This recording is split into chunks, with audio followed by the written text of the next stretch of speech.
आज हम पढ़ेंगे अध्याय 10 सदिश बीजगणित। देखो, भौतिक राशियाँ जो होती है मुख्य रूप से दो प्रकार की होती है। पहली है सदिश राशियाँ। ऐसी भौतिक राशियाँ जिनका परिमाण और दिशा दोनों होते हैं सदिश राशियाँ कहलाती है। देखो, सदिश का मतलब होता है स का मतलब सहित, दिश का मतलब दिशा, मतलब जो दिशा के साथ हो उसको क्या बोलते हैं? सदिश। सदिश में दो चीज़ें होती हैं, परिमाण भी होता है और दिशा भी होती है। जैसे आपको उदाहरण ध्यान में रखने हैं, वेग, त्वरण, बल, क्षेत्रफल और संवेग, ये सब क्या होते हैं? सदिश होते हैं। आपसे 1 नंबर के क्वेश्चन में पूछा जा सकता है ऑप्शन वाले सवाल में, 4 ऑप्शन में से कोई दे देंगे सदिश और 1 दे देंगे अदिश। इस प्रकार के क्वेश्चन बन सकते हैं आपके। सेकंड है आपके अदिश राशियाँ। अदिश का मतलब ऐसी भौतिक राशियाँ जिनका केवल परिमाण होता है, मतलब इसमें दिशा नहीं होती है, उसको क्या बोलते हैं? अदिश राशियाँ। जैसे लंबाई है, आयतन है, घनत्व है, चाल है, समय है, ताप है आदि, ये सब कैसी राशियाँ हैं?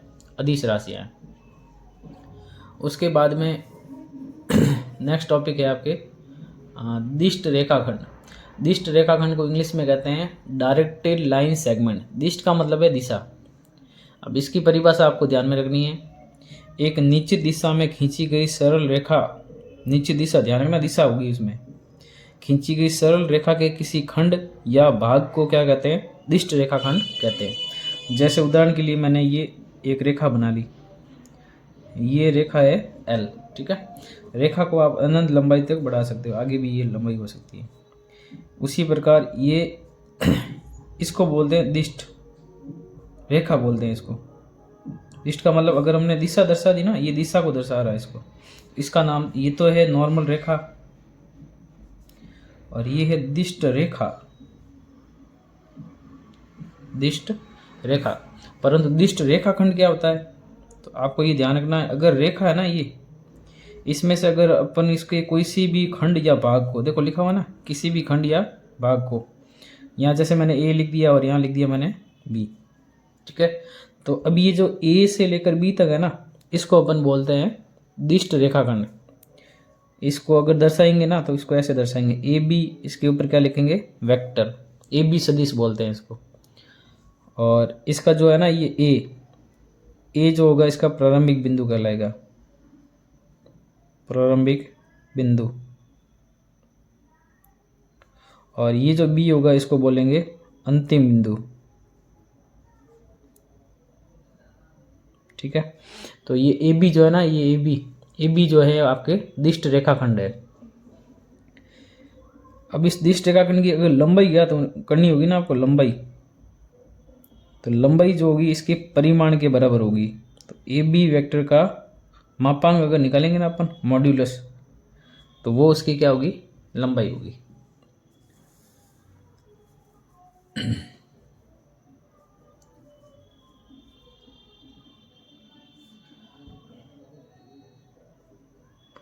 नेक्स्ट है अपने सदिशों के प्रकार। सबसे पहला है शून्य सदिश।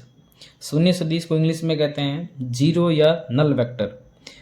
अब देखो, नाम से ही पता चल रहा है शून्य सदिश। शून्य का मतलब है ऐसा सदिश जिसके प्रारंभिक और अंतिम बिंदु क्या हो? संपाती। मतलब जैसे मैंने ये डॉट लगा लिया एक, तो इस सदिश का प्रारंभिक बिंदु भी यही है और अंतिम बिंदु भी यही है, ठीक है। इसको क्या बोलते हैं? शून्य सदिश। इसको दर्शाते जीरो, ऊपर लगाते एरो, मतलब शून्य सदिश से दर्शाते हैं। शून्य सदिश की दिशा जो होती है वो अनिश्चित होती है, ये ध्यान रखना। शून्य सदिश की दिशा जो होती है अनिश्चित होती है, मतलब किसी कोई भी दिशा आप मान सकते हो। और इसका जो परिमाण होता है ना, शून्य सदिश का परिमाण क्या होता है? शून्य। नाम से पता चल जाएगा आपको। जैसे ए सदिश, बी सदिश आदि शून्य सदिश है, क्योंकि इनका प्रारंभिक बिंदु और अंतिम बिंदु क्या है? समान है। नेक्स्ट है आपके मात्रक सदिश। मात्रक सदिश को इकाई सदिश भी कहते हैं, इसको इंग्लिश में कहते हैं यूनिट वेक्टर। इसकी परिभाषा देख लो आप, ऐसा सदिश जिसका परिमाण, ऐसा सदिश जिसका परिमाण क्या हो? एक इकाई। देखो, नाम से पता चल जाएगा, इकाई सदिश का मतलब होता है जिसका परिमाण क्या हो? एक हो, उसको क्या बोलते हैं? मात्रक सदिश। किसी दिए गए सदिश ए वेक्टर, मान लो कोई सदिश है ए वेक्टर, ठीक है, स्मॉल ए वेक्टर, इसकी दिशा में अगर आपसे पूछ ले मात्रक सदिश क्या होता है, तो उस मात्रक सदिश को किससे दर्शाते हैं? एक कैप। ये जो ऊपर टोपी लगी हुई है ना, इसको बोलते हैं कैप। इसको क्या पढ़ेंगे? एक कैप पढ़ेंगे। ठीक है, एक कैप का मतलब होता है कोई सदिश है ए, उसकी दिशा में मात्रक सदिश है। अब ए कैप का आपको फॉर्मूला याद करना है। तो ए कैप का फॉर्मूला क्या होता है आपके? ए कैप का फॉर्मूला होता है ए वेक्टर बटे में ए वेक्टर का मापांक। ए कैप बराबर होता है ए वेक्टर बटा ए वेक्टर का मापांक। ठीक है, नेक्स्ट है आपके तीसरा, इसका नाम है सह आदिम सदिश, को इनिशियल वेक्टर। दो या दो से अधिक सदिश जिनके प्रारंभिक बिंदु एक ही हो, सह आदिम सदिश कहलाता है। सह आदिम सदिश का मतलब होता है ऐसे सदिश जिनका प्रारंभिक बिंदु क्या होगा? एक होगा। जैसे यहाँ मैंने एक प्रारंभिक बिंदु लगा लिया ओ, एक मान लो ये पॉइंट है, दूसरा पॉइंट ये, तीसरा पॉइंट ये ए है, ये बी है, ये सी है। तब अगर ये लिखेंगे ना, तो ये मान लेते हैं ए वेक्टर, ये बी वेक्टर, और ये मान लेते हैं सी वेक्टर। तो अगर आप इनके वेक्टर के देखोगे ना, इनिशियल पॉइंट, ये इनिशियल पॉइंट है मतलब प्रारंभिक बिंदु, और ये है अंतिम बिंदु। इसका बी वेक्टर का प्रारंभिक बिंदु ये है, अंतिम बिंदु बी हो गया। सी का प्रारंभिक बिंदु वो है, अंतिम बिंदु सी है। तो आप इसमें क्या लिख सकते हैं? ए वेक्टर, बी वेक्टर व सी वेक्टर कैसे सदिश है? सह आदिम सदिश है। ठीक है, सिंपल सी परिभाषा है, ऐसे सदिश जिनका प्रारंभिक बिंदु क्या हो? समान, एक ही हो, उसे क्या बोलते हैं? सह आदिम सदिश। नेक्स्ट है वेरी इंपॉर्टेंट, इसके ऊपर आपके काफ़ी क्वेश्चन है। समांतर या संरेख सदिश। समांतर को बोलते हैं पैरेलल, और संरेख को बोलते हैं कोलिनियर वेक्टर्स। दो या दो से अधिक सदिश यदि एक ही रेखा के समांतर हो। मान लो कोई दो या दो से अधिक सदिश है ना, वो किसी एक ही रेखा के क्या है? समांतर। जैसे मान लो ये एक सदिश है, ये एक सदिश है। ठीक है, ये है ए वेक्टर और एक ये है बी वेक्टर। बी किसी भी एक रेखा है, ये रेखा एल। अगर ये दोनों वेक्टर इसके समांतर है ना, तो इसको बोलते हैं अपन ए वेक्टर से समांतर बी वेक्टर। किसी एक ही रेखा के क्या होंगे? समांतर होंगे, या फिर वो एक ही रेखा के ऊपर भी हो सकते हैं। जैसे मान लो ये एक रेखा है एल रेखा, इसी के ऊपर मान लो ये ए वेक्टर है और इसी के ऊपर क्या है? बी वेक्टर है। तो ये क्या होते हैं? संरेख सदिश होते हैं। इनको समांतर या संरेख सदिश कहते हैं। अब इसमें एक कंडीशन ध्यान रखना जो आगे बहुत काम आएगी। यदि ए वेक्टर और बी वेक्टर समांतर सदिश है तो आप क्या लिख सकते हैं? आप लिख सकते हैं ए वेक्टर बराबर लैम्बडा बी वेक्टर। ठीक है, मतलब अगर दो सदिश समांतर है तो एक सदिश को दूसरे सदिश के गुणांक के रूप में लिख सकते हैं। ठीक है, अब ऐसा भी लिख सकते हो बी वेक्टर बराबर एम ए वेक्टर। ठीक है, मतलब ए सदिश को बी सदिश के पदों में लिखना ही क्या होता है? समांतर सदिश होता है। जैसे बी जो है, बी को भी आप ए सदिश के पदों में लिख सकते हैं। जहाँ ये लैम्बडा और एम क्या है, तो आप बताओगे लैम्बडा व एम अदिश राशियाँ हैं, कोई संख्यात्मक मान है, अदिश राशि है। आई बात समझ में? ये कंडीशन आपको ध्यान रखनी। और सबसे ज़्यादा काम की चीज़ ये है कि ये जो होते हैं ना समांतर या संरेख सदिश, इन सदिशों के परिमाण और दिशा जो होते हैं, ये सदिश जो होते हैं, ये मतलब समांतर और संरेख, ये सदिशों के परिमाण और दिशा से अप्रभावित नहीं होते हैं। मतलब समांतर और संरेख सदिश में परिमाण का और दिशा का कोई फर्क नहीं पड़ता है। ठीक है,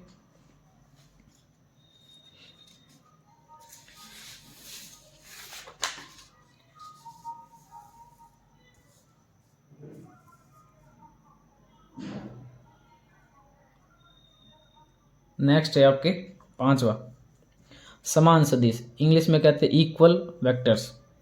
दो या अधिक सदिश समान सदिश कहलाते हैं यदि उनके परिमाण और दिशा दोनों समान हो। ध्यान रखना, समान सदिश कब होंगे? उनका परिमाण और दिशा दोनों क्या होने चाहिए? समान। परिमाण और दिशा दोनों समान है तभी क्या होंगे? समान सदिश। यदि ए वेक्टर और बी वेक्टर समान सदिश है तो तो आप है ना उसको ऐसे लिखेंगे, ए वेक्टर बराबर B vector, A vector equal to B vector. ठीक है। नेक्स्ट आपके वेक्टर का प्रकार है ऋणात्मक सदिश, मतलब नेगेटिव ऑफ ए वेक्टर। दो सदिश एक दूसरे के ऋण सदिश कहलाते हैं यदि उनका परिमाण समान हो। परिमाण तो क्या होगा, समान, परंतु दिशा क्या होगी, विपरीत। ठीक है, परिमाण तो समान होगा और दिशा क्या होगी, विपरीत। जैसे अगर मैं लिखता हूं ए बी वेक्टर, इसका आपको ज्ञात करना है ऋण सदिश, ऋण सदिश। तो इसका परिमाण तो क्या होना चाहिए, समान, दिशा होगी भिन्न। तो ये जो हो जाएगा आपके ए बी की जगह क्या हो जाएगा, बी ए, आगे क्या लग जाएगा, माइनस।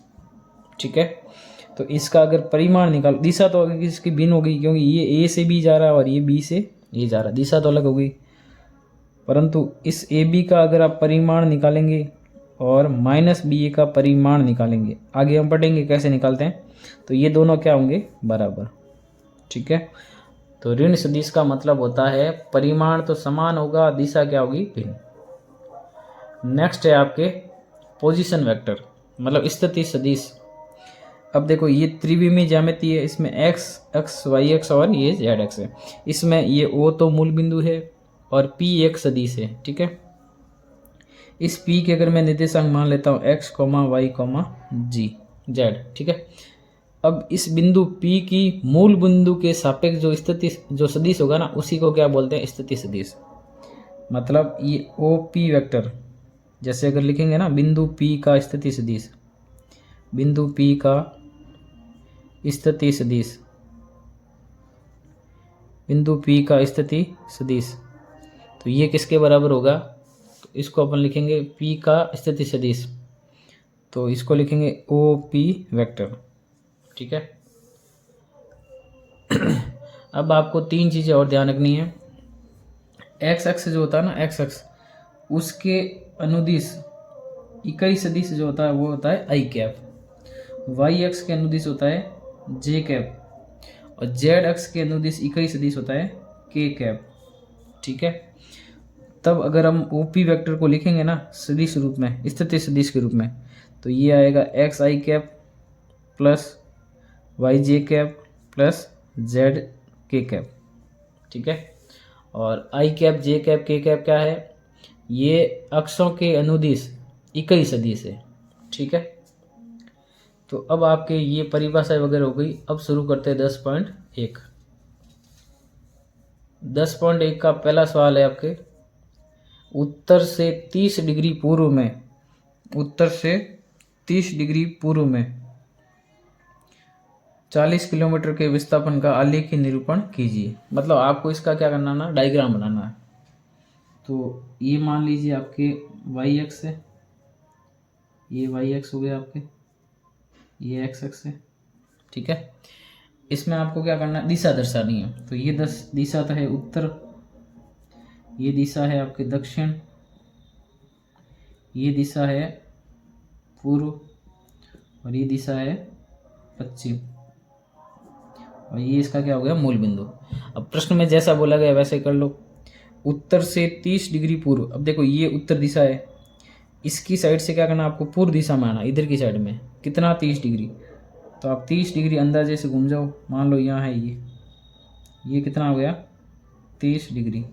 ठीक है, 30 डिग्री हमने लिख दिया। अब आपको क्या करना है, 40 किलोमीटर का विस्थापन दर्शाना है। 40 किलोमीटर का मतलब आप इसके 10-10 के बॉक्स बना लो, एक 10 किलोमीटर, फिर ये 10, फिर ये 10 और फिर ये 10।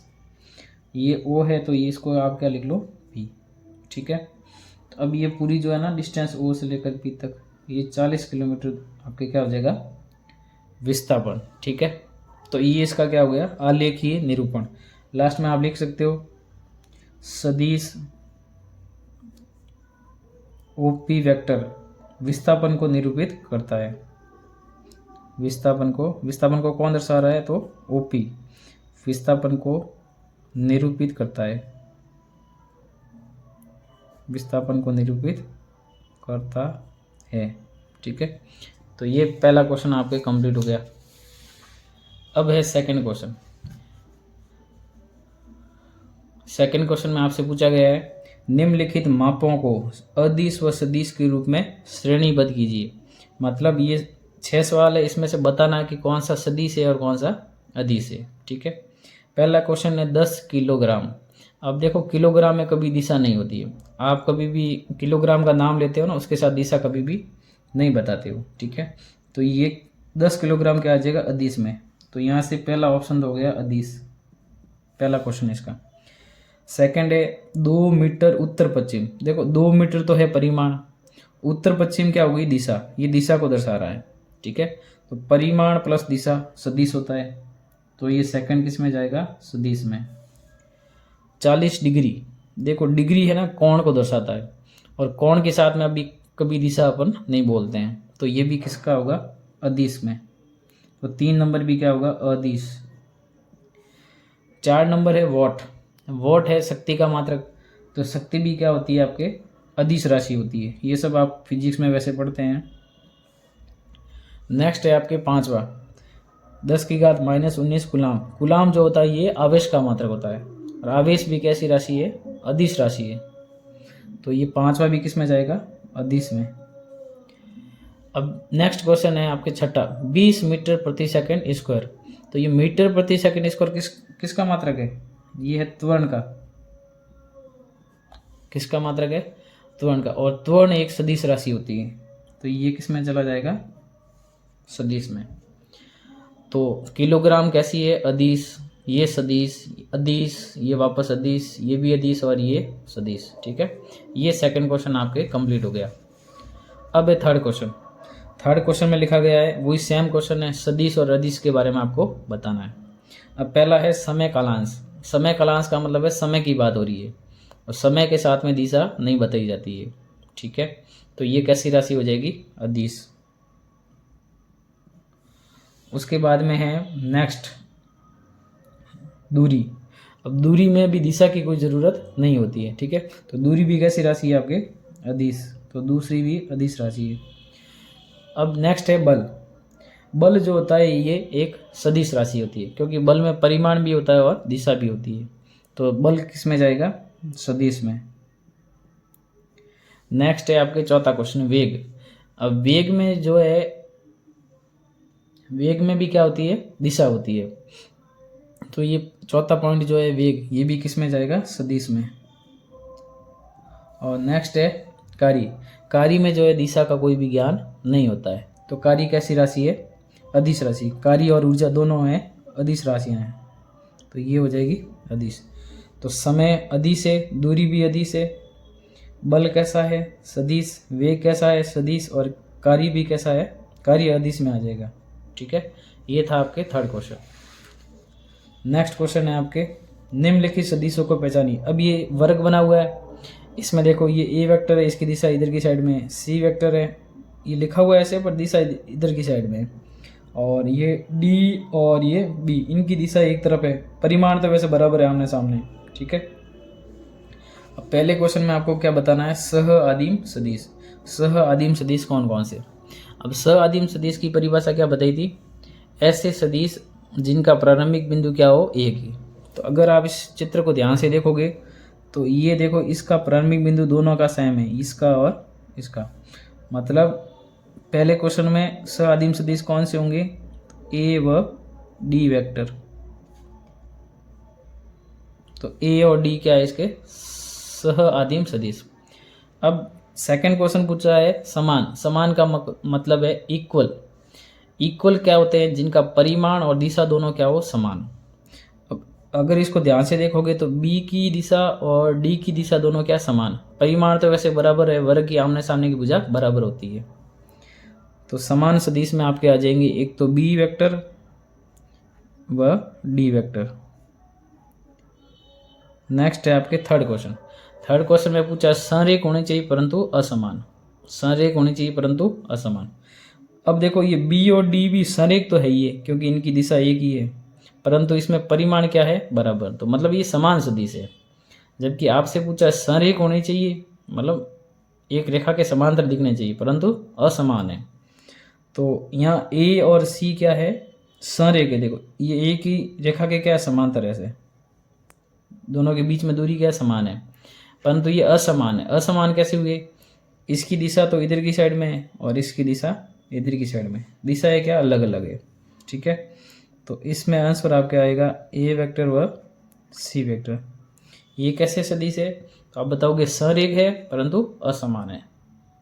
असमान कैसे हुए? दिशा है क्या अलग अलग है, परिमाण भले ही समान हो परंतु दिशा क्या है भिन्न भिन्न है।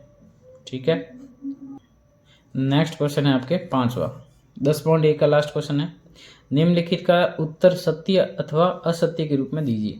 मतलब इसमें से कौन से कथन सत्य है और कौन से असत्य है। ठीक है, पहला लिखा हुआ है ए वेक्टर तथा माइनस ए वेक्टर सरेख है।